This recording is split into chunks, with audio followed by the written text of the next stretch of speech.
Hola con todos, bienvenidos a los que están por Zoom, a los que están por Facebook Live. Bienvenidos a este evento que estamos comenzando este año 2021 llamado el Decameroncito de la Evidencia. Es un evento realizado por la Red de Evidencias en Salud. Es una red que hemos conformado con unos objetivos que vamos a mencionar en un momento. Mi nombre es Álvaro Taipe Rondán y pues comenzamos. Este va a ser el desarrollo de la sesión. Vamos a comenzar con una pequeña presentación y vamos a exponer dos artículos. Ahora vamos a hablar de qué se trata esto. Y luego de la exposición del primer artículo comenzaremos con algunas preguntas y comentarios de los asistentes, igual del segundo artículo, y acabaremos con algunas conclusiones finales. Ahora vuelvo a esto. Bueno, la Red de Evidencias en Salud Perú, solamente para hacer una pequeña introducción para los que todavía no están familiarizados, es una iniciativa creada el 2 de noviembre del 2020, hace poco, y hasta su segunda actividad, tuvo una primera actividad a finales del año pasado. Tiene tres objetivos. Primero, reunir a personas interesadas en medicina basada en evidencias, bueno, de Perú, como su nombre mismo lo dice, porque sí hay personas interesadas y a veces no hay un lugar donde discutir esos temas, ¿no? No es que sea algo que se enseñe mucho o que se vea mucho en los ambientes o en los ambientes académicos de nuestro país, ¿no? El segundo objetivo es organizar actividades académicas como esta, y el tercero es difundir información relevante sobre este tema y otras oportunidades por nuestras redes sociales. ¿Cómo ser miembro de esta red? Pues solamente formar parte del grupo de Telegram o de los grupos de WhatsApp. Luego vamos a pasar los links y participar activamente de las sesiones e iniciativas de esta red. Los beneficios de los miembros son participar de las actividades académicas como esta, recibir algún material educativo que estamos condensando, recibir información y participar de las discusiones de los grupos de Telegram y de WhatsApp.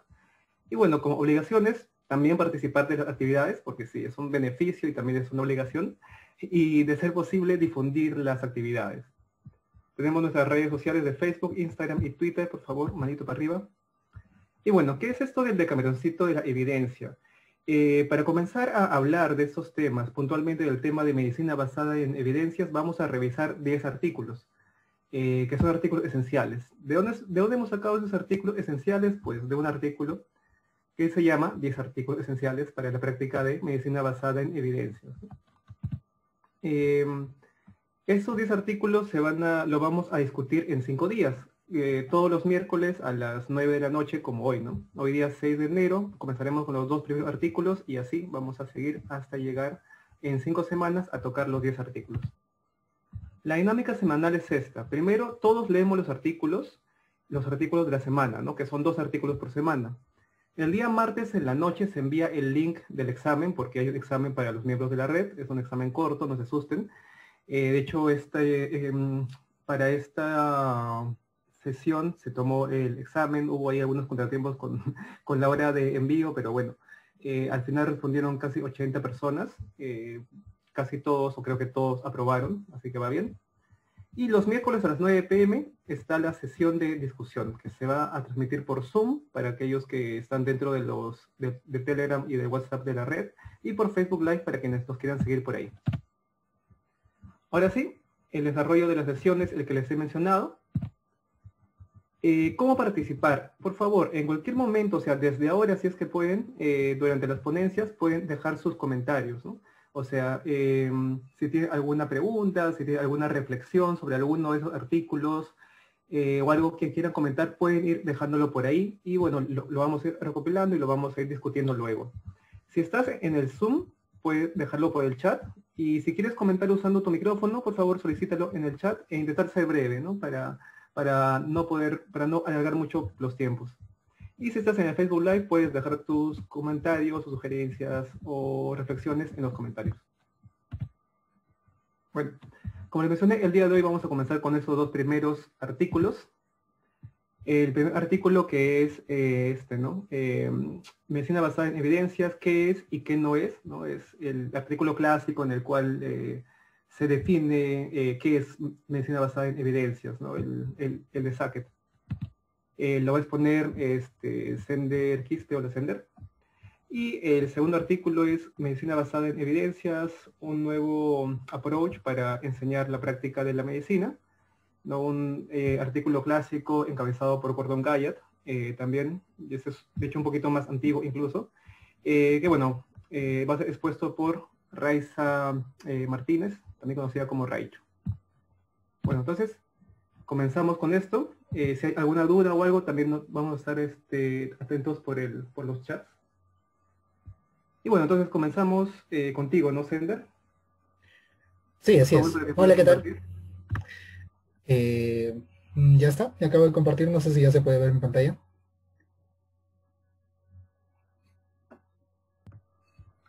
Creo que sí, por lo menos yo sí lo veo.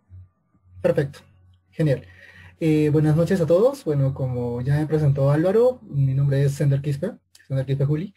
Y bueno, hoy día vamos a empezar con la discusión de este artículo bastante clásico, tal vez uno de los que más ha marcado la historia en lo que respecta a la conceptualización y, bueno, lineamientos, ¿no? De qué es y qué no es la medicina basada en evidencia. Este artículo fue escrito por Sackett en el año 96 y en esencia se dio, digamos, para establecer realmente qué significaba este movimiento, y más que un movimiento, un paradigma de ejercer la medicina en esos años que había surgido en los noventas, ¿no? En esa época, si bien es cierto el término, lo propone Gordon Wyatt en el año 90, 92 me parece, y hace una proposición, ¿no? De qué es lo que debería ser la medicina o cómo se debería practicar la medicina, dándole el nombre de medicina basada en evidencia. Esto realmente no se sabía, era un poco etéreo, ¿no? Y había muchas críticas, había controversia de qué era y qué no era. Y es en esa razón y en ese contexto que, digamos, se escribe este artículo y básicamente nos da los conceptos o los lineamientos claves sobre los cuales se expande este paradigma. Bien, si quisiéramos resumir todo, de qué va todo este artículo, que en realidad es muy corto y sencillo, que no va más de 2 páginas, se podría decir dos cosas, ¿no? ¿Qué es la medicina basada en evidencia? Eh, Tal como su propio nombre lo dice, es en realidad el uso consciente, explícito y juicioso de la mejor evidencia actual para tomar decisiones sobre la atención de pacientes individuales. Este es el concepto clave. Hay actualmente unas variaciones, pero en esencia es esto. Y ahora vamos a resaltar tres cosas, digamos, iniciales sobre cómo tiene que hacerse el uso, digamos, de la mejor o de la evidencia, ¿no? El uso consciente se refiere a ser cuidadoso y minucioso en lo que se hace y en todo caso en lo que se lee, ¿no? En la información que se tiene y cómo ésta tiene que ser aplicada en un contexto clínico. Lo otro es el uso, bueno, explícito, en el sentido de que tiene que ser abierto, claro y transparente, ¿no? Que tenemos que ser siempre, digamos, lo más específicos posible y que no se puede dejar cosas simplemente ocultas o a la suposición. Y finalmente, y de repente lo más importante, es de que tiene que ser un uso juicioso, es decir, un pensamiento razonado que utilice el pensamiento crítico y el sentido común. Entonces, este uso consciente, explícito, juicioso de la mejor evidencia para la toma de decisiones sobre la atención en pacientes es lo que, digamos, es el concepto central de la medicina basada en evidencia. Ahora, pero ¿qué es la mejor evidencia actual o en todo caso, qué es la evidencia? Bien, resulta que evidencia sería la traducción más literal de lo que sería evidence, ¿no? Porque todo este concepto, todo este paradigma surge, digamos, en la lengua inglesa, que es evidence. Pero resulta que evidence y evidencia, por mucho que se parezcan vocalmente y que, bueno, se haya traducido así, en realidad significan cosas diferentes en los dos idiomas. De hecho, es hasta opuesto. Evidencia, o evidence, mejor dicho, en inglés, es en realidad algo que predispone o hace que tú creas o deduzcas sobre que una cosa, afirmación o preposición es verdadera o existe. Es decir, que es una prueba, una demostración, hallazgo o signo de algo o de un fenómeno, ¿no? De un hecho. Y este tiene un matiz objetivo, ¿no? Porque tiene que haber una prueba, una demostración. A diferencia de lo que esto significa en el español, que es evidencia, que es algo que no requiere demostración. De hecho, sus sinónimos suelen ser algo obvio, claro, fehaciente, que es incuestionable, que es irrefutable, ¿no? Que es muy visual, digamos, es muy resaltante, que no requiere mayor demostración. Entonces, si bien es cierto, la traducción, digamos, y tal vez la costumbre o mala costumbre ha hecho de que actualmente en todos los países latinoamericanos, o de habla hispana se diga medicina basada en evidencia, en realidad tal vez lo mejor hubiera sido llamarla medicina basada en pruebas, ¿no? O en demostraciones. Ahora, esto de la prueba o la demostración, digamos que es lo que se tiene que probar respecto a un método que suele ser el método científico, y en base a los hechos o a los estudios que se hacen sobre esto, es que se concreta, digamos, en lo que se llama el cuerpo de la evidencia, ¿no? O el conjunto de diferentes estudios, el conjunto del conocimiento que existe. Y bien, este conocimiento cuando surge en los años 90, entonces se creía que principalmente dependía del, digamos, el diseño de estudio, ¿no? Y es por eso, y que también en el artículo nos señala claramente que lo que se consideraba como el estándar de oro que tantas veces era cuestionado era los ensayos clínicos aleatorizados, o en todo caso las revisiones sistemáticas sobre los ensayos clínicos aleatorizados. Y que esto, digamos, era el máximo nivel de evidencia, ¿no?, que se tenía en esa época y sobre el cual se podía decidir, ya que esta era la mejor demostración de digamos, de que una intervención funcionase. Pero lógicamente en la medicina y en la salud en general no todas son intervenciones. Existen procedimientos o estudios relacionados al diagnóstico o al pronóstico, y que bajo ciertas circunstancias no se pueden hacer ensayos controlados aleatorizados. Y bajo ciertas circunstancias también no todo, pueden existir, digamos, estudios observacionales que por su calidad metodológica pueden resultar de mejor, entre comillas, de mejor evidencia o de mejor certeza o mejor calidad que un ensayo controlado aleatorizado. Esta era una de las principales críticas que se dio en su época. En el artículo que hemos leído tal vez no se dice claramente cómo cambia, pero es en el 2004 que cuando existe la clasificación, o en todo caso la proposición del marco Grade, de cambiar, digamos, esta estructura o este paradigma, realmente se da un salto cuantitativo importante y ya se deja, digamos, ese sesgo que se tenía en un inicio. La medicina basada en evidencia, si queremos simplificarla, utiliza tres cosas para tomar decisiones. La primera es la mejor evidencia científica disponible, que ya lo hemos dicho, como se cataloga hoy en día, la experiencia clínica individual de los médicos o del profesional de salud, y por otro lado la preferencia de los valores de los pacientes. Esto último no se tenía muy en claro y tal vez no predominaba al inicio de este movimiento, ¿no?, o de este paradigma. Pero luego esto se estableció de mejor manera y de hecho se considera tal vez un cuarto pilar, que es la consideración de los recursos, la factibilidad, la aceptación y la equidad que existe, ¿no?, en los sistemas de salud y en general en las personas. Este paradigma, como les digo, con Grade cambia bastante y es importante tenerlo en cuenta. Luego, como las críticas, digamos, que también se resaltan en el artículo y que ciertamente no son solo de esa época, de hecho hasta ahora incluso se sigue refutando sobre la medicina basada en evidencia, es lo primero, ¿no?, que se dice, o algunas personas creen que es, o no, la medicina basada en evidencia es como un recetario de cocina, ¿no?, un libro de cocina, es un recetario donde se evita el razonamiento del profesional de salud o del médico y que todo se tiene que seguir como un checklist, ¿no? Y eso no es así, por el contrario, la medicina basada en evidencia promueve un pensamiento crítico, un razonamiento estadístico de toda la información que se tiene, y a través de eso recién se debe hacerse un uso concienzudo, ¿no?, y bien analizado de la información que uno tiene. Entonces ese suele ser un mito muy clásico, digamos. Otra cosa que se dice y se critica es que solo se puede llevar a cabo desde las Torres de Marfil, ¿no?, de ciertos académicos y, bueno, de que tiene un perfil muy academicista, ¿no?, o muy poco pragmático, digamos. Y es algo que no es, tampoco es cierto. Si bien es cierto, hay cierto, tal vez algunos conceptos o conocimientos que se tienen que saber que son muy marcadamente, digamos, académicos, ya sea desde la perspectiva metodológica o estadística, esto en realidad tiene una aplicación práctica diaria. Y justamente, si bien es cierto, a veces no se tiene tiempo o de repente los recursos para acceder a la información, actualmente ya hay bastantes formas de aplicar o que han facilitado la aplicación de la medicina basada en evidencia, ya sea como sistemas de información o información resumida, como las guías de práctica clínica, que digamos, ayudan en gran medida a que, digamos, sea más práctica, ¿no?, la medicina basada en evidencia. Por otro lado, se cree, o algunos piensan, que uno de los principales objetivos de la medicina basada en evidencia es reducir costos. Y por eso de repente incluso creen y algunas veces tal vez se ha dado de una manera mal interpretada de que las auditorías pueden obligar a que los médicos, digamos, receten solamente una cosa, ¿no? O un solo tipo de intervención y que cualquier desviación de esta sea sancionada o sea, digamos, un sujeto de investigación. Y esto no es así, ¿no? O sea, si bien es cierto, la medicina basada en evidencia en la toma de decisiones o puede considerar los recursos que se tengan en cierto sistema de salud o en cierto sistema de atención médica, no es su principal objetivo, ¿no? Sino dar tal vez la mejor intervención o el mejor tratamiento o cuidado para un paciente dentro de un sistema, que ese sí es su propósito. Lo de los costos no es su principal.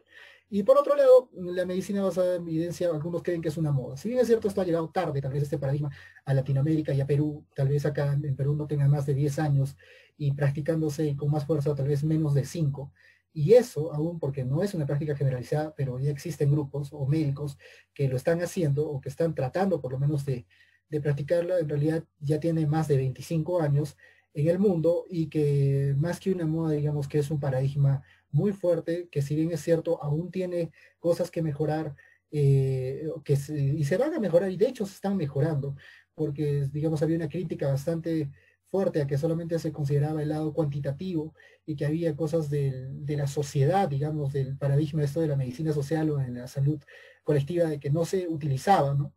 Hoy en día las revisiones sistemáticas y en general la aplicación de la evidencia ya utiliza incluso, digamos, la parte cualitativa, incluso también como ya seguramente han visto, la parte económica, ¿no? Los estudios o las evaluaciones económicas. Entonces, ese modelo, el marco de la medicina basada en evidencia, cada vez se estructura mejor, es un paradigma muy fuerte, y si bien es cierto no es perfecto, hoy en día de repente es la herramienta más construida que se tiene en todo el sector salud. Creo que este artículo es bastante interesante, aunque simple, y creo que también podría complementarse con estos dos. Justamente el primero se escribió en el 2017, cuando ya se decía que la medicina basada en evidencia tenía 25 años, que fue escrito en Lancet, este primer artículo que es de Progress in Evidence Based Medicine.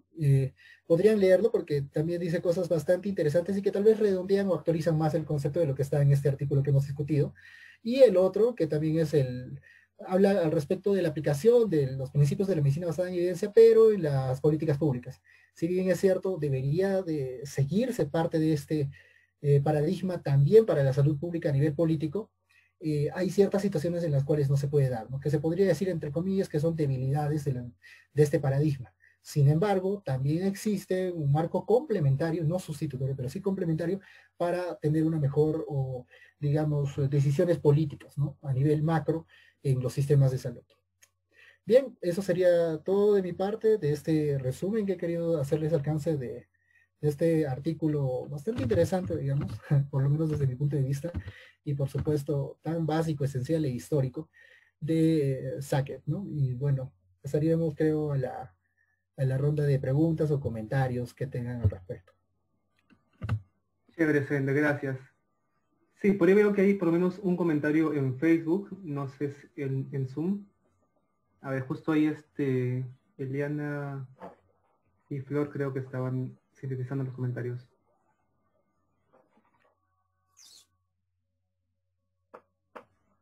Ay, por favor, si es que tienen algún comentario, reflexión, como le mencionábamos, colóquenlo en el chat del Facebook Live o del Zoom, o si quieren, si están en el Zoom y quieren participar con el micrófono, bueno, están desactivados ahora los micrófonos, pero nos avisan por el chat para poder activárselos.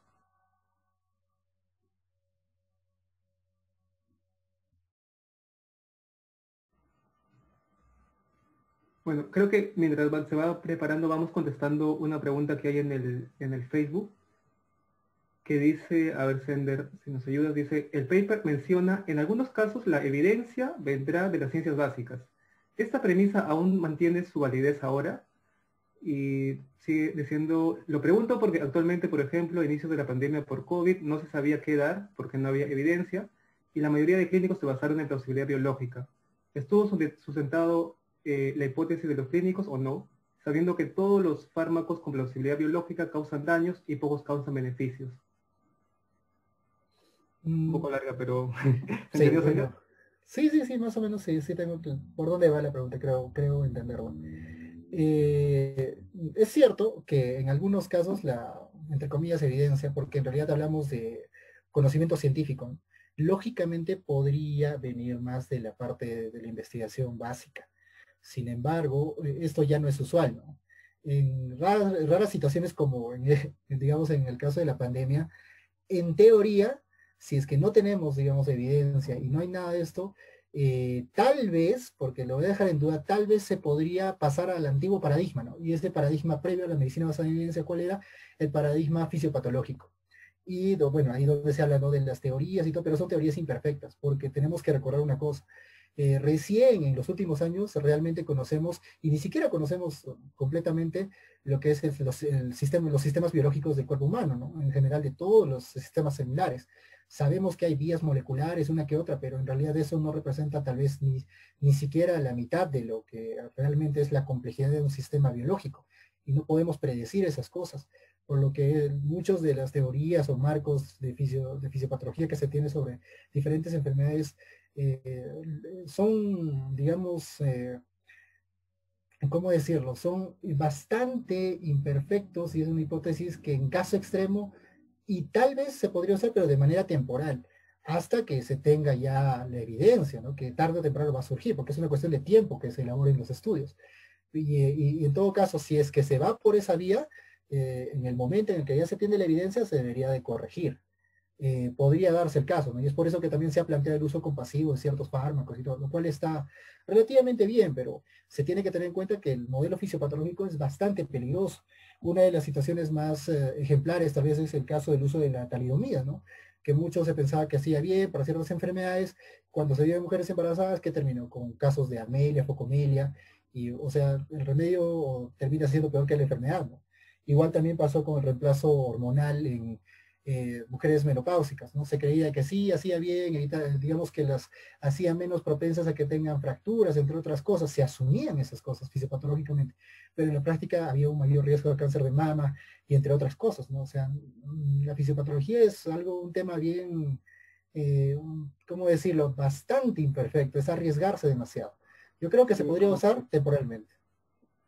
sí, y nos vamos a equivocar mucho si nos basamos en plausibilidad biológica, ¿no? Revisando el paper en ese aspecto, sí, o sea, te dice que a veces vamos a tener respuestas de las ciencias básicas, pero está hablando de las preguntas de pronóstico, cuando te habla de eso, y luego cuando te habla de las preguntas de intervención, dice, bueno, si estamos en una pregunta de intervención, hay que intentar evitar las aproximaciones no experimentales, o sea, los estudios no experimentales ciencias básicas, observacionales, algo que no sea un ensayo clínico, pues va a tender a ser sesgado.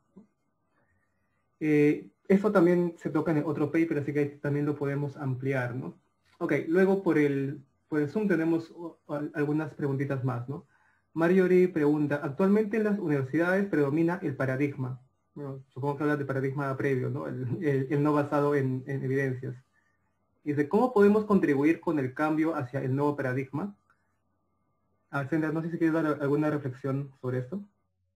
Mira, particularmente yo creo que es una cuestión individual. Lamentablemente, y no solo en Perú, en muchos otros países esto de la medicina basada en evidencia como una cuestión curricular no está estandarizado, e incluso en países del primer mundo.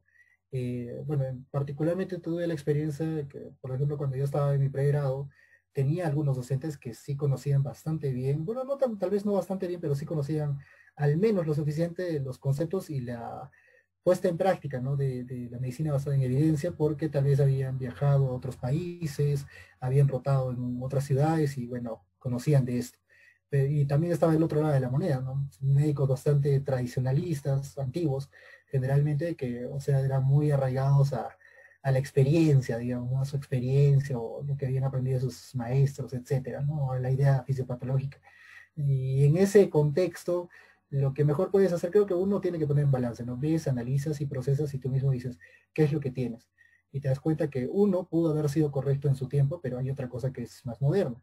Y sí se puede, puedes por lo menos intentar aprender por uno solo, iniciar al menos con la práctica de la lectura crítica, ¿no? De artículos científicos, en la parte clínica. Y por ahí de repente, cada vez hay más material que, como en esta serie de los TEN, digamos, de los artículos esenciales, materiales de este tipo existen. Incluso en las revistas nacionales se están sacando cada vez más, digamos, artículos educativos sobre este tema. Entonces yo creo que por ahí podríamos empezar. Ahora, también ya existen academias, entre comillas, que también están propulsando esto y podría ser también por ahí, ¿no? Es una cuestión personal, creo, y tratar de discutir con esta perspectiva con tus docentes en rotaciones o cosas así. Asumo, creo que ese es un primer paso, ¿no? Tratar de uno mismo cambiar. Sí, oye, creo que también has contestado parte de otras preguntas, como las que hacía Víctor de cómo hacer para fomentar la MB en médicos con más años de experiencia, o por ahí creo que Junior mencionaba, o no sé quién mencionaba, ya, pero mencionaba por qué los docentes son tan reacios a creer en la medicina basada en evidencias. Creo que un poco eso has respondido, ¿no? Luego Junior pregunta algo de historia, dice, en la práctica, ¿dónde nace la MB y en qué área o especialidad de la medicina se impulsó más su desarrollo? Bueno, no es que haya nacido en un lugar en particular, por ahí mencionan que la escuela francesa comenzó a usarlo por ahí esporádicamente, luego los británicos comenzaron a asimilarlo como parte de su quehacer, pero ya formalmente, digamos, la definición como definición es de este paper que ha expuesto Sender, y la especialidad que primero lo adopta de una manera así casi sistemática es en McMaster, la parte de, o la especialidad de medicina interna, que es justo lo que va a exponer también Raiza en el segundo paper, así que ahí podemos hablar un poquito más de esa historia, ¿no? Blins pregunta, el paper menciona una práctica tiranizada por la evidencia. ¿Qué aspectos debemos tener para tener en cuenta, qué aspectos debemos tener en cuenta para evitar eso? Claro, es una de las continuas, de las continuas, digamos, como que dichos sobre la medicina basada en evidencia, ¿no? Se dice, no, la medicina basada en evidencias es que te dan una receta y tú tienes que seguir a pie de la letra esa receta, y es algo súper tiranizante porque no puedes decidir en base a tu paciente particular o a tu paciente puntual, ¿no? Pero no es cierto. De hecho, la medicina basada en evidencias tiene como una de sus grandes esferas, como bien lo ha presentado Sender, a el paciente, a sus valores, sus preferencias, el contexto puntual de tu paciente, ¿no? Entonces, lo que te propone la medicina basada en evidencias es fusionar la evidencia con el contexto de tu paciente. Entonces, ok, la evidencia te puede decir algo, ¿no? Pero tú sabes que para tu paciente esta evidencia tiene sus límites, ¿no? No sé, si tu paciente pues es un paciente con cáncer terminal, ¿no? Y más otras comorbilidades, y la evidencia te dice que lo mejor para cierto tipo de cáncer es esta quimioterapia, pero tú ves que tu paciente tiene más comorbilidades y esta quimioterapia tiene poca probabilidad de que le ayude a tu paciente puntualmente. A pesar de la evidencia, pues puedes tomar otra decisión, ¿no? Y así hay 1000 casos en los cuales la evidencia va a tener que individualizarse, ¿no? Entonces, no es que esto sea no hacer medicina basada en evidencias, sino que es precisamente hacerla, ¿no? Fusionar la evidencia la, eh, con las características de tu paciente. Creo que nos hemos pasado un poquito para Sí, sí, Eliana. Creo que nos hemos pasado un poquito para esta primera parte.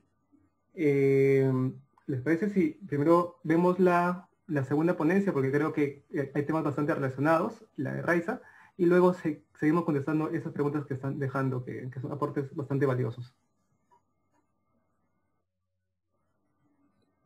Entonces, comenzamos contigo, Raiza, por favor.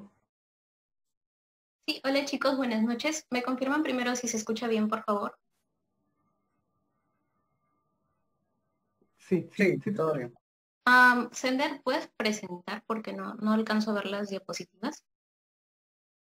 O presento yo mi pantalla. Me avisan nada más.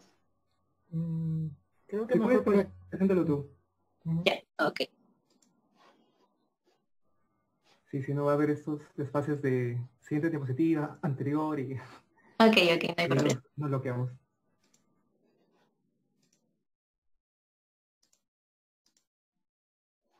Ok, bien.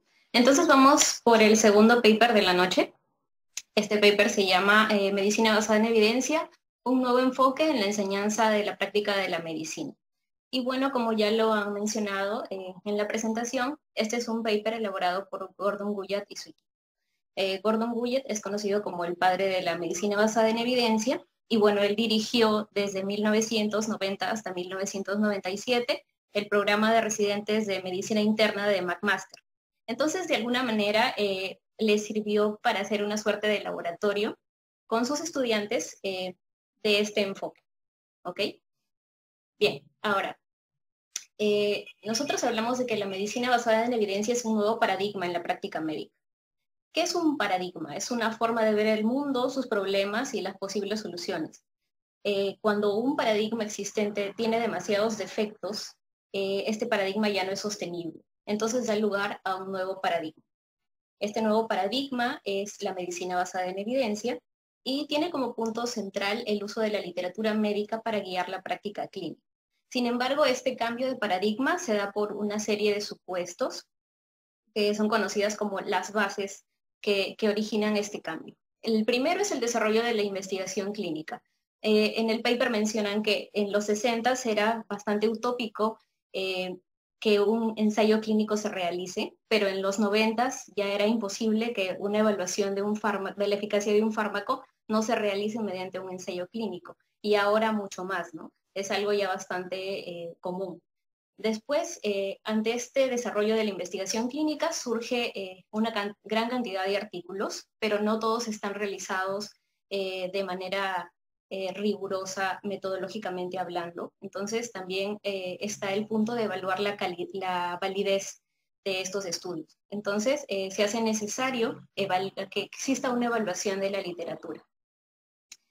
Otra cosa importante es que en 1992 recién la mayoría de revistas adoptan este formato de resumen que hace mucho más fácil que un paper pueda ser leído, cosa que no ocurría en los años anteriores. También otro punto importante es que las guías de práctica clínica se elaboraron con métodos rigurosos de revisión de evidencia. Y también a raíz de todas estas cosas que vemos, existió una mayor demanda de cursos y seminarios para el aprendizaje del uso de la literatura médica en el cuidado diario de los pacientes. Bien, en el paper ponen un ejemplito muy bonito. Tenemos un paciente de 43 años que experimenta una convulsión tónico-clónica. Entonces llega a la consulta de uno de los residentes de medicina interna. Entonces este paciente no tiene antecedentes de convulsiones previas, bebe alcohol 1 o 2 veces por semana, su examen físico es normal, su tomografía y su electroencefalograma son normales y se le indica fenitoína. Pero el paciente tiene una preocupación que no sabe cuál va a ser la recurrencia de la convulsión. O sea, doctor, ¿me va a volver a dar una convulsión? De aquí a unos meses, a un año, ¿qué va a pasar conmigo? Entonces vamos a ver cuál es la comparación entre los dos paradigmas, entre el antiguo y entre la medicina basada en evidencia. Vamos a ver cómo respondería un residente o un médico ante este caso. Bien. En la medicina, en el viejo paradigma, la consulta sería entre colegas. Imaginemos que al paciente lo atiende una R1, entonces la R1 simplemente va a consultar de repente a un R3 que tiene un poco más de experiencia que ella y le pregunta, oye, ¿tú sabes cuál es la recurrencia de convulsiones tónico-clónicas para poder darle esta información a mi paciente? Y de repente el residente no tiene esa información, digamos, en números exactos. Entonces solo le va a decir, bueno, dile que de repente dile que es alta, ¿no? Dile que es alta, que le puede volver a dar una convulsión en el futuro. Pero entonces, y aparte de eso, le dan recomendaciones generales, ¿no? Que visite a su médico de cabecera, que continúe su medicación, que no conduzca, etc. Pero si tú te pones en el lugar del paciente, esa información es bastante insuficiente y muy vaga, entonces el paciente de repente se va más preocupado de lo que ya estaba. Ahora, ¿qué nos da adicionalmente la medicina basada en evidencia para el paciente? Primero, la residente es consciente de que no conoce la respuesta a lo que le ha preguntado el paciente, no conoce cuál es el riesgo de recurrencia de esa convulsión. Entonces hace una búsqueda de la evidencia disponible, va a evaluar la evidencia encontrada que le ayude a responder esta pregunta. Entonces va a brindar información más exacta. Entonces en el artículo mencionan En el primer año la recurrencia puede estar entre 43 y 51%, a los 3 años la recurrencia puede ser de 51 a 60%, y si la paciente ya no tiene convulsiones durante 18 meses, se puede evaluar la necesidad de retirar la medicación, si ya no hay recurrencia. Entonces yo como paciente ya sé más o menos qué me puede ocurrir a corto, mediano y largo plazo, que es diferente si yo me hubiera quedado con la medicina, con el paradigma viejo que me da una respuesta muy vaga. Entonces también es un enfoque importante para la información que va a tener mi paciente.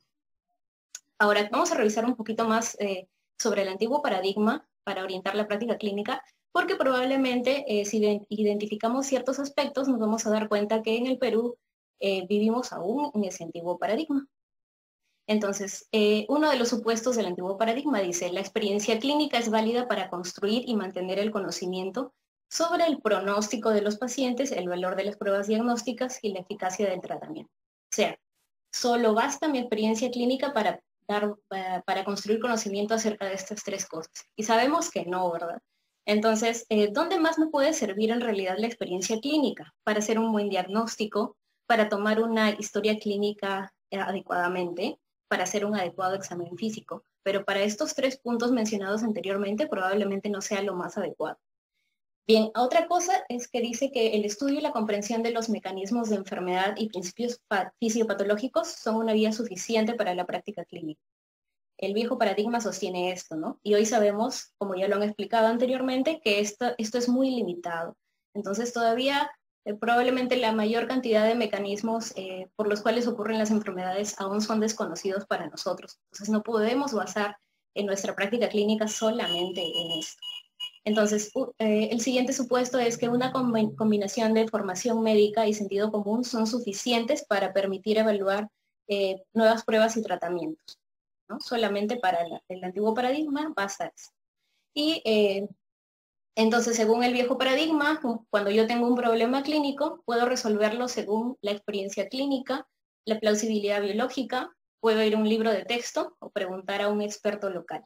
Y el viejo paradigma que conocemos concede un gran valor a la autoridad científica tradicional. Y las respuestas se buscan preguntándole precisamente a los expertos.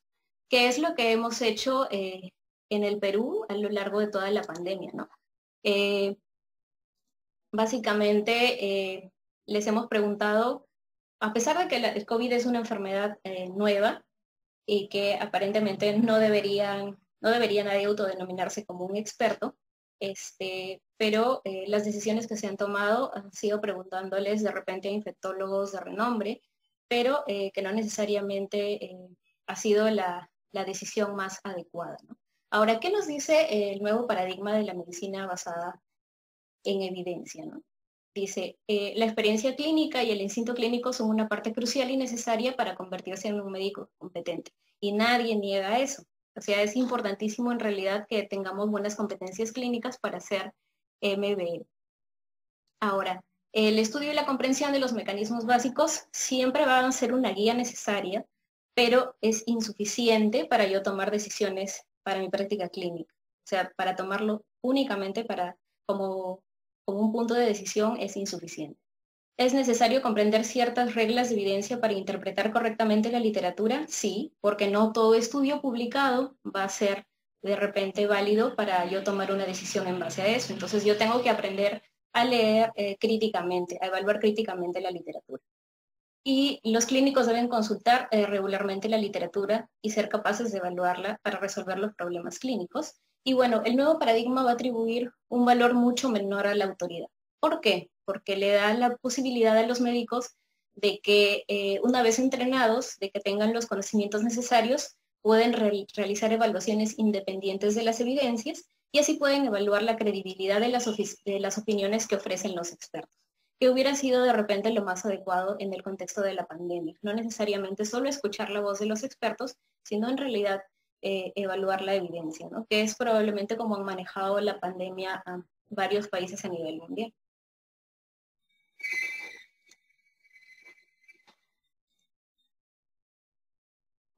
Ahora, respecto a los requisitos para la práctica de la MBE, yo necesito primero definir cuál es el problema de mi paciente, buscar la información necesaria para resolver ese problema, aprender a buscar en la literatura, seleccionar los mejores estudios, hacer lectura crítica de esos estudios y discutirlo con los colegas de manera resumida, el contenido del artículo, presentar cuáles son los puntos fuertes y débiles y la extracción del mensaje clínico, es decir, qué puedo yo tomar de ese artículo para poder aplicarlo a mi paciente.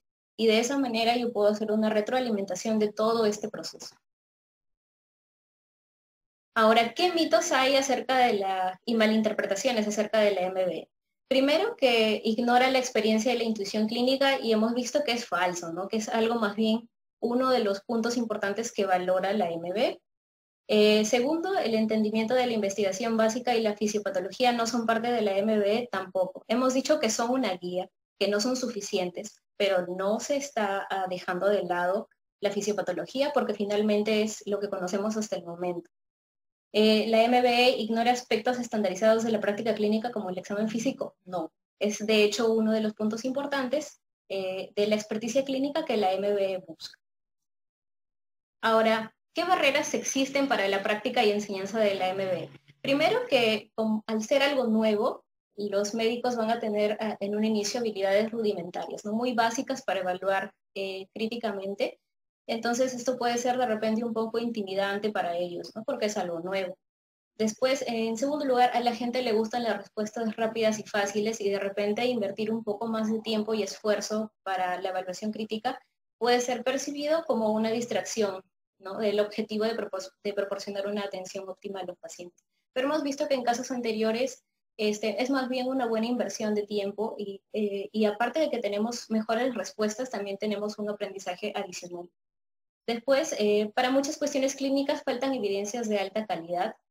Entonces, si nos vamos a estos campos donde aún falta evidencia, de repente, si yo busco una evaluación crítica, voy a tener algunos vacíos que me hagan sentir que no es muy útil el hecho de que yo esté haciendo MB.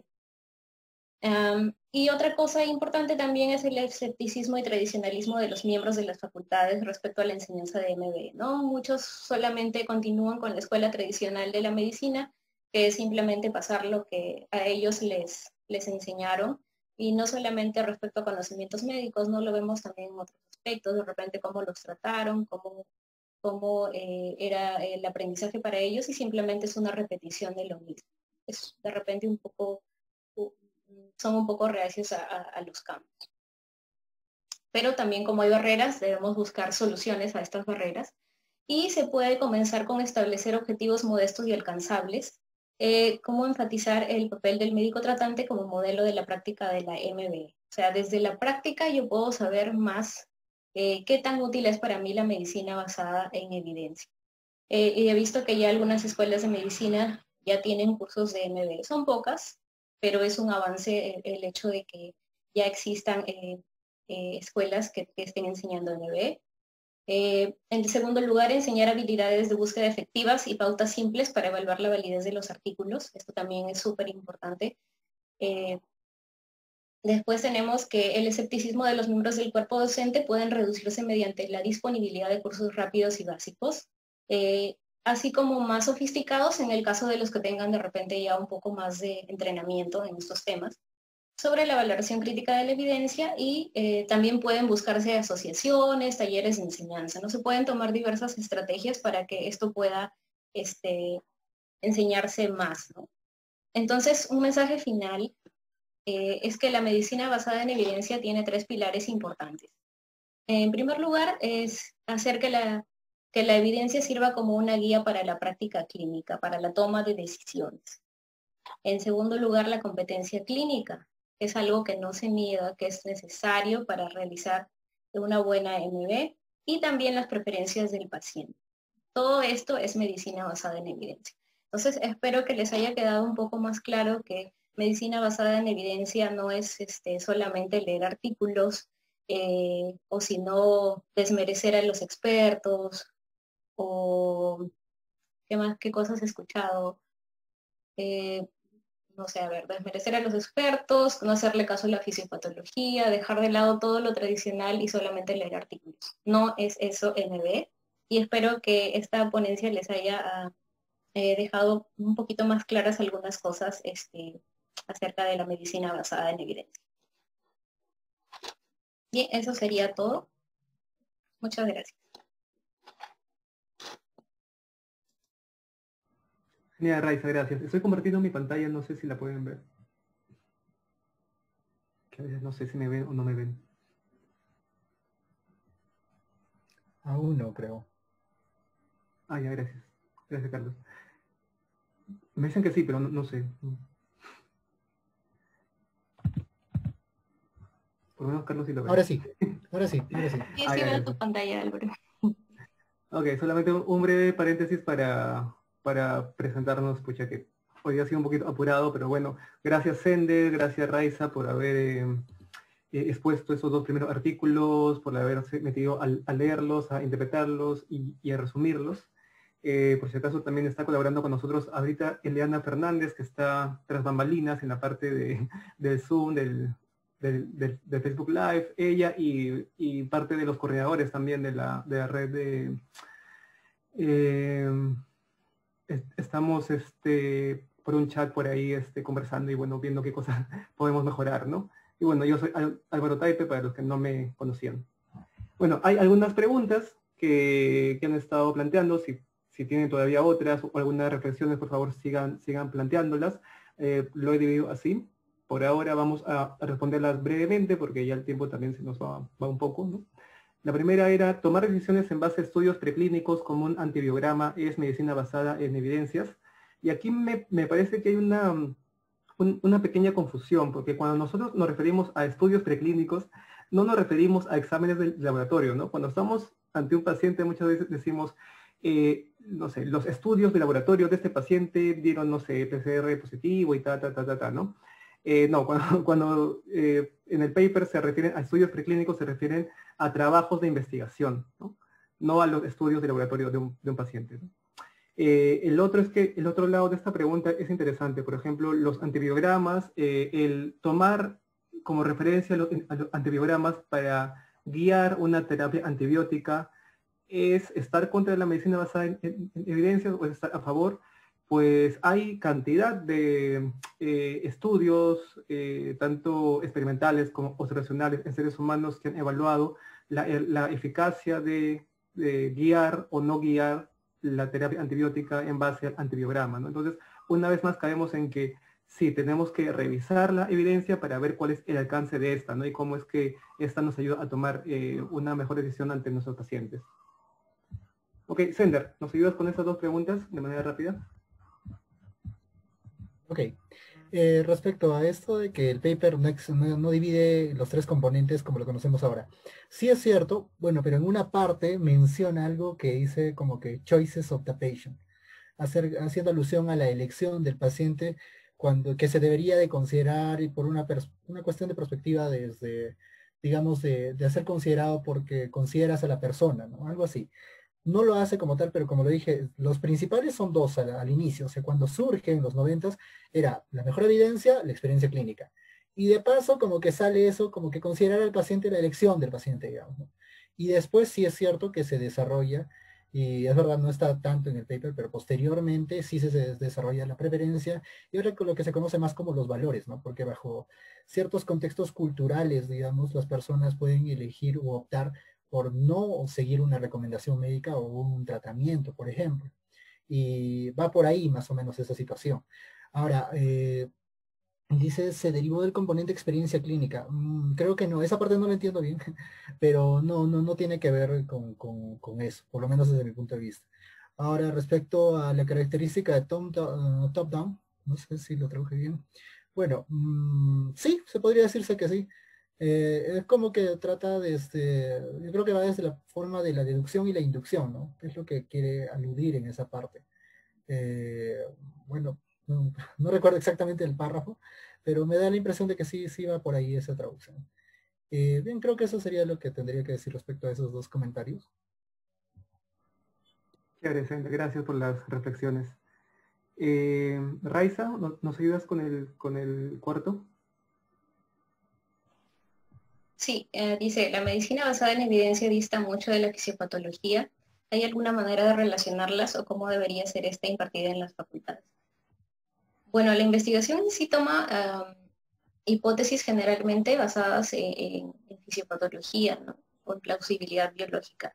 Pero no es que una vaya por un camino y la medicina basada en evidencia vaya por otro camino, sino en la medicina basada en evidencia, el componente que otorga es el hecho de que la información sea de manera más sistemática. O sea, que por ejemplo, yo en mi experiencia clínica de repente solo vea cierto tipo de pacientes con ciertas características, pero no veo lo que ocurre de repente con los pacientes de otros lugares, de otros países, y no sé, con otro tipo de características.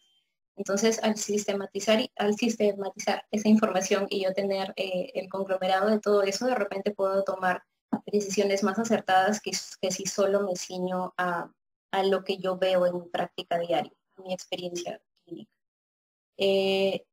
No es que vayan una cosa alejada de la otra, van de la mano, y de todas maneras la fisiopatología, como ya lo mencioné,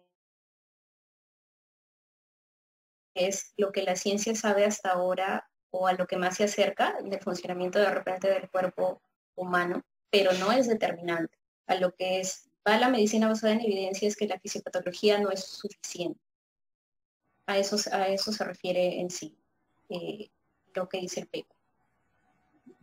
Genial, Raiza, gracias. Sí, aquí hay que recordar que los dos papers, y bueno, posteriormente también vamos a tocar tal vez otros que hagan lo mismo, hablan de tres tipos de preguntas, ¿no? Preguntas de intervención, preguntas de exactitud diagnóstica y preguntas de pronóstico, ¿no? Y bueno, se coincide siempre que para las preguntas de intervención, la plausibilidad biológica no es una buena referencia, ¿no? De hecho, los estudios observacionales tampoco son una buena referencia. El gold estándar es el ensayo clínico aleatorizado. Y ya sabemos, incluso por estadística básica de FDA, que de 100 fármacos que inician fase 1, o sea, que tienen plausibilidad biológica y estudios preclínicos favorables, solamente al final 5, en el mejor de los casos, van a tener algún efecto beneficioso en el ser humano. O sea, guiarse de la plausibilidad biológica es jugar contra la casa, ¿no? En cuanto a tratamiento. ¿Dónde sí entra bastante la plausibilidad biológica? Cuando tenemos, por ejemplo, un paciente que no es el paciente común, ¿no? Por ejemplo, no sé, tenemos algún fármaco que es para pacientes con hipertensión, pero mi paciente, aparte de hipertensión, tiene diabetes, tiene otras comorbilidades, y tengo que ver si es que este fármaco, por plausibilidad biológica, va a interactuar o no tal vez con esas otras enfermedades que tenga el paciente, ¿no? Entonces, el conocimiento fisiopatológico de las comorbilidades del paciente me va a ayudar a la evidencia, poder contextualizarla al caso puntual de mi paciente, ¿no? Ahí sí tenemos que usar plausibilidad biológica, tenemos que usar el conocimiento fisiopatológico, porque obviamente no va a haber estudios para cada subtipo de paciente, ¿no? Y mi paciente siempre va a ser único, ¿no? Entonces ahí sí vamos a tener que ejercitar un poquito más este razonamiento. Ok, habían realizado algunas preguntas más. Aquí tengo unas cuantas más. Justo la primera pregunta tiene que ver con lo que hemos comentado, ¿no? Dice, sin embargo, muchas veces no hay respuesta para todo, ¿no? ¿Qué podríamos hacer en este caso, ¿no? Por ejemplo, si la convulsión es en un adulto mayor con un tumor y no encuentro estudios que hayan abordado a adultos mayores con este tumor, ¿no? Claro, como les menciono antes, ¿no? Si no hay estudios que han abordado específicamente a esa población, ahí sí vamos a tener que ejercitar este músculo de cómo es que el entendimiento de la fisiopatología de estas condiciones me va a permitir jalar esta evidencia que ya tengo, tal vez en pacientes un poco distintos, e intentar transportarla a mi paciente, ¿no? La otra pregunta que hacían es si la búsqueda adecuada de la mejor literatura muchas veces es tediosa. ¿Creen que la plataforma UpToDate u otras serían herramientas útiles para practicar medicina basada en evidencias? UpToDate, Dynamic son lo que se conoce como fuentes de cabecera, traducido al español. Y si bien están intentando actualizarse y más o menos dar información basada en evidencias, no lo hacen del todo, ¿no? No hacen revisiones sistemáticas para todo lo que mencionan ahí, ¿no? muchas veces citan, y esto, hay incluso estudios sobre UpToDate puntualmente para ver qué cosas citan, ¿no? Muchas veces citan estudios observacionales, ignoran los ensayos clínicos, muchas veces citan solamente algunos estudios, ignoran los demás, ¿no? Y eso no es medicina basada en evidencias. La idea de la medicina basada en evidencias es que se pueda contar con todos los estudios relevantes, ¿no? para alguna condición. Entonces, UpToDate puede ser muy útil, sin embargo, tiene sus limitaciones todavía, ¿no?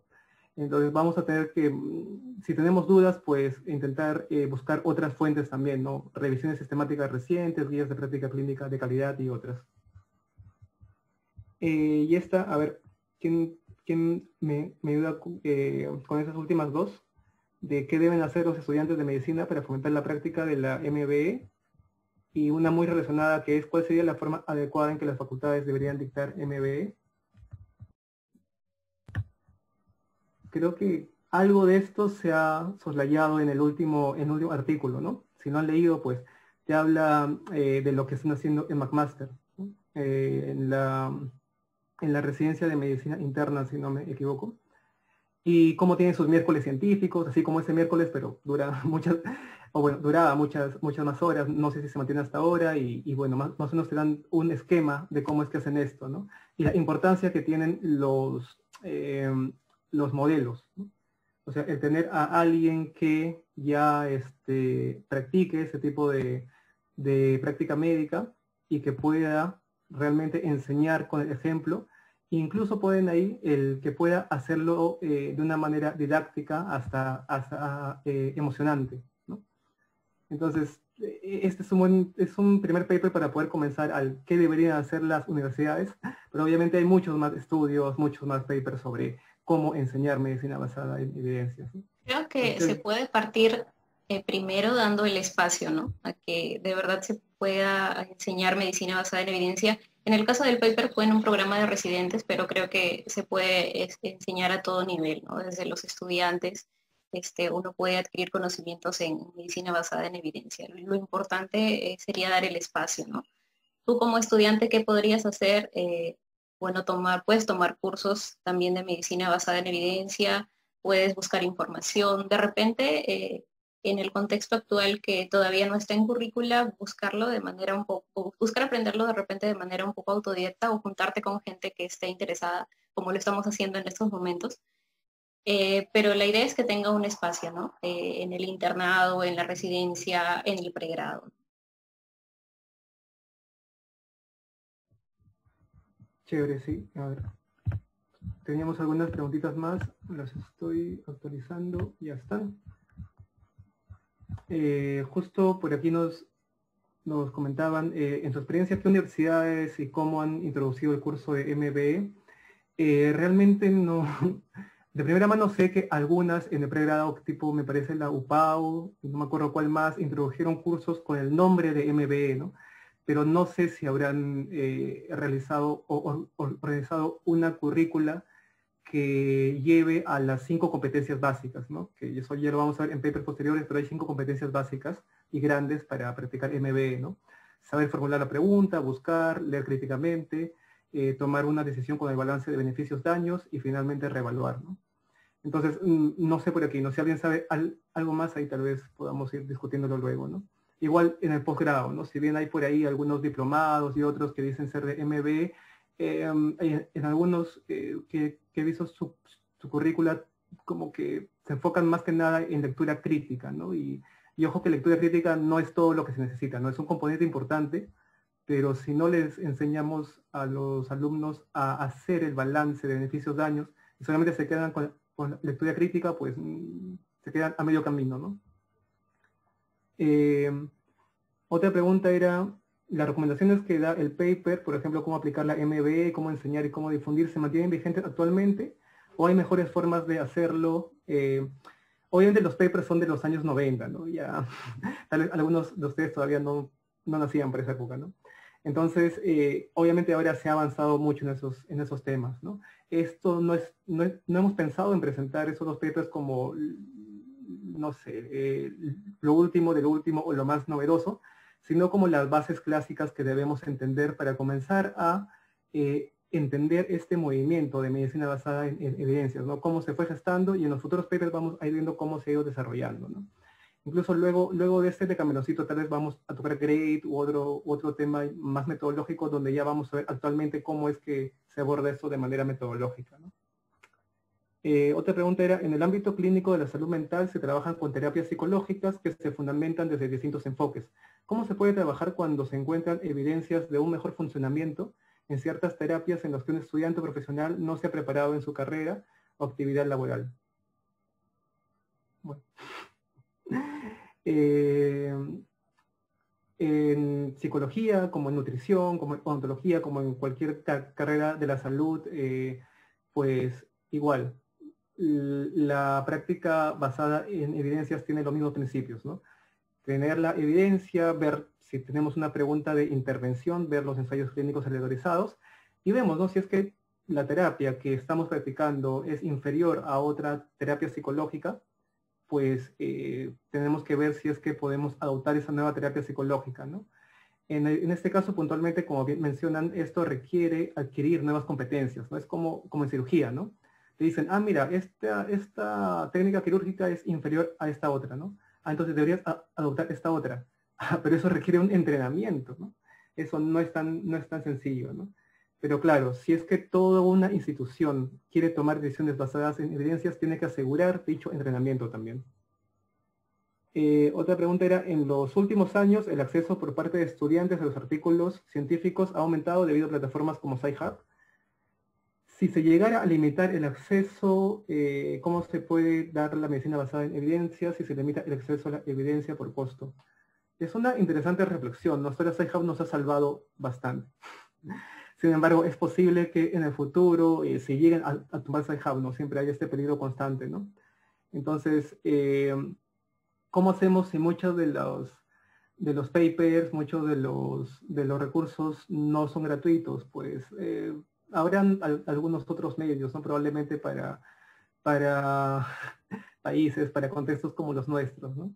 Lo ideal es que las universidades y los hospitales, como sucede en otros países, pues tengan acceso, ¿no? Legal a ciertas revistas, a ciertas editoriales básicas, ¿no?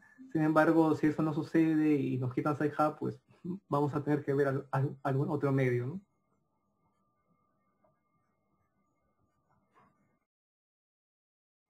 A ver, quería ver si había alguna otra pregunta.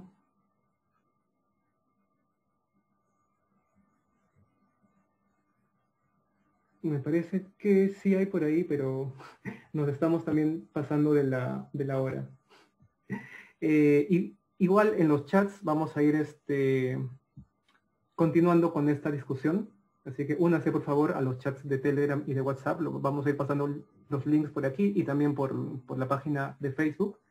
Lo que sí quería hacer era presentar brevemente a Carlos Salva para que nos ayude a darle un cierre a esta primera reunión que hemos tenido. Carlos Salva es un gran entusiasta de la medicina basada en evidencias y nos está apoyando también en la organización. A ver, no sé, Carlos, ¿querías compartir algo con nosotros? Sí. Gracias, Álvaro. Bueno, y felicitaciones a todo el equipo. Y hoy día las presentaciones de Raiza y de Sender.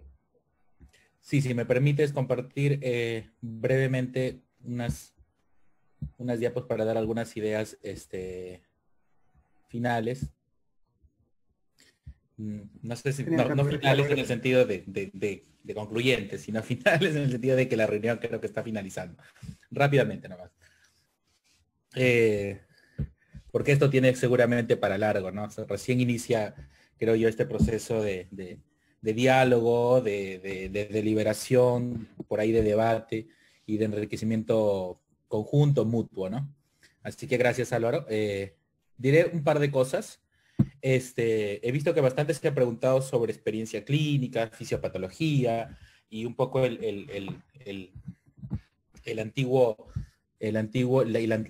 ya antigua pelea en realidad entre supuestamente el enfoque de medicina basada en evidencias y el enfoque clínico, ¿no?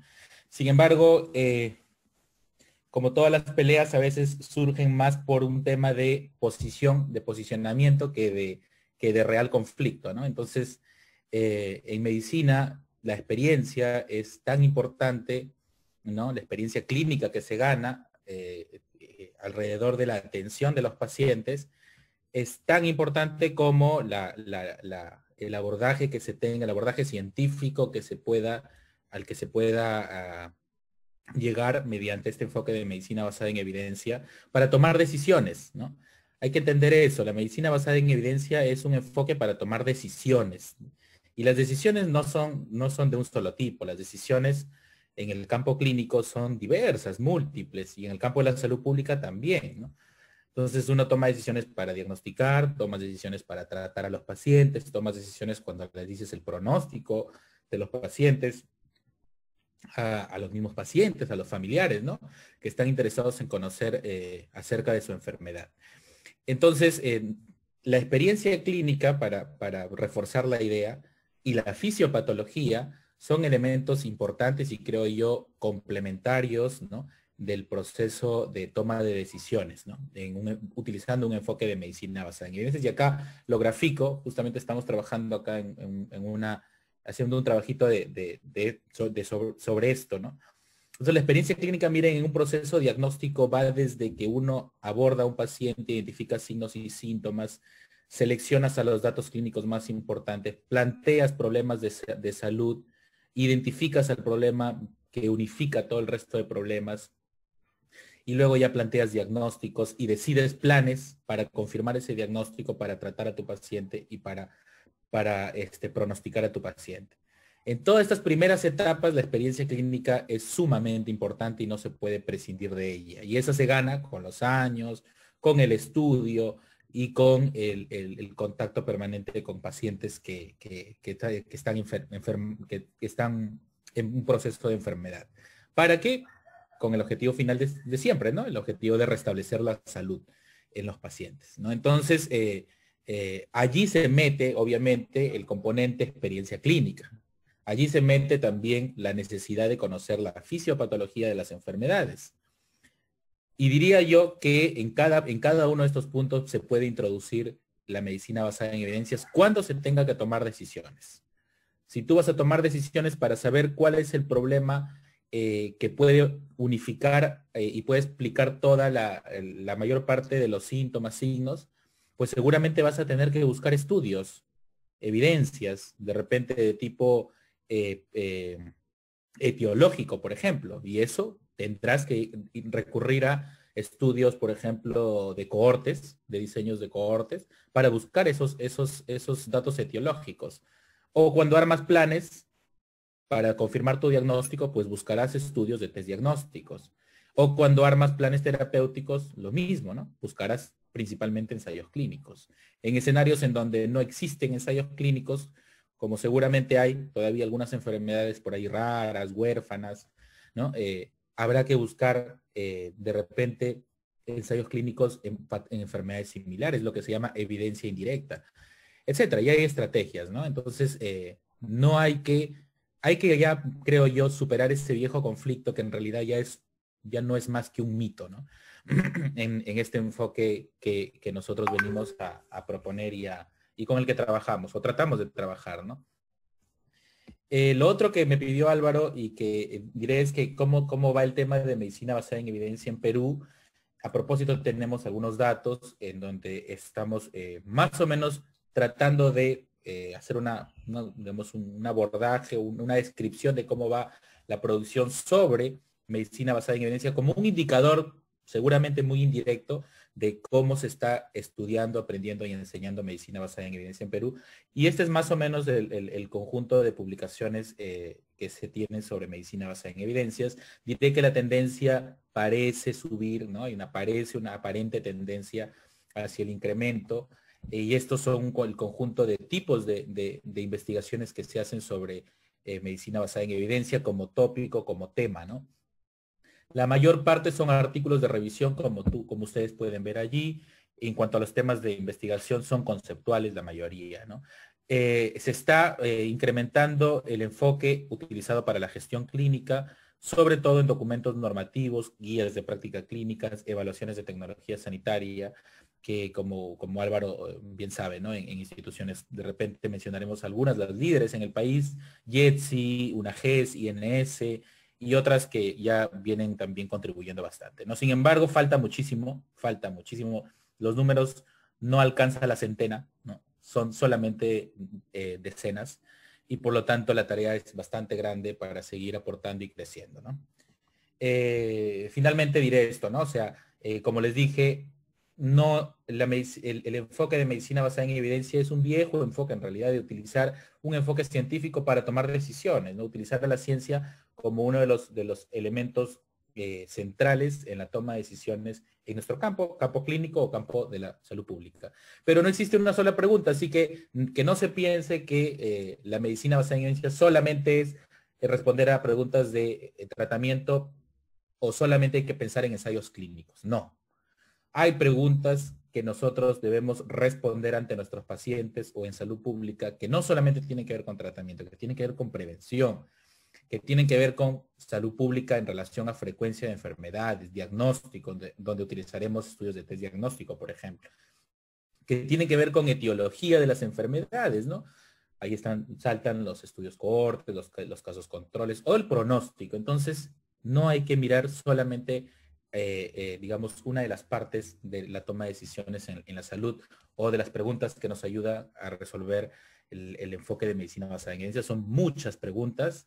Y lo otro es que la evidencia para tomar decisiones es solamente uno de los pilares, seguramente uno de los más importantes, pero finalmente cuando uno ya entra al campo de tomar decisiones, la evidencia tiene que ser complementada con una mirada de otros aspectos, ¿no? Aspectos a veces económicos, es factible o no utilizar una determinada nueva terapia, por ejemplo, en un país como el nuestro, de bajo o medianos recursos, es aceptado culturalmente, hay conflictos éticos, todo eso deberá, digamos, armonizarse para tomar decisiones, ¿no? Con eso quería más o menos terminar, Álvaro. Genial, Carlos, gracias. Carlos es parte también del equipo con el que estamos coordinando esta red. Es importante que haya este mix entre metodólogos y clínicos, ¿no? Carlos es clínico, es neurólogo, está ya bastante tiempo en el lado de toma de decisiones basadas en evidencias, pero ya con la mirada clínica, ¿no? Yo soy más metodólogo, ya no veo pacientes hace algún tiempo, y ahí no este mix es definitivamente necesario, ¿no? Bueno, se nos pasó la hora. Solo para terminar, recordar que esos dos primeros papers han sido papers, como han visto, de hace ya algunas décadas, en los cuales se ha estado cimentando, o hemos hecho un pequeño recordario de cómo se ha cimentado esta nueva tendencia, esta nueva forma de ver la práctica médica, que es medicina basada en evidencias, ¿no? Por favor, sé que quedan todavía algunos comentarios. Vamos estos días al Telegram, al WhatsApp de la red, que se los hemos pasado por Zoom y por el Facebook Live, y por favor, por ahí intégrense y vamos comenzando a discutir esos temas, ¿no? Dejen sus preguntas, dejen respuestas, y sigamos por ahí esta discusión, porque es importante poder aclarar esos temas, ¿no? Y es importante también que haya discrepancias, ¿no? No es que haya alguien que tenga alguna verdad, ¿no? La ciencia es así, ¿no? Si hay alguien que viene con más argumentos, con más evidencia, pues obviamente, sea quien sea, tenemos que escucharlos, ¿no? Bueno, con esto pues damos fin a esta primera reunión. Por favor, si tienen también algún comentario sobre cómo se ha desarrollado esto, pueden ir dejándolo por el chat o luego por el Telegram y por el WhatsApp, que es importante este feedback para nosotros saber cómo desarrollar las siguientes actividades, ¿no?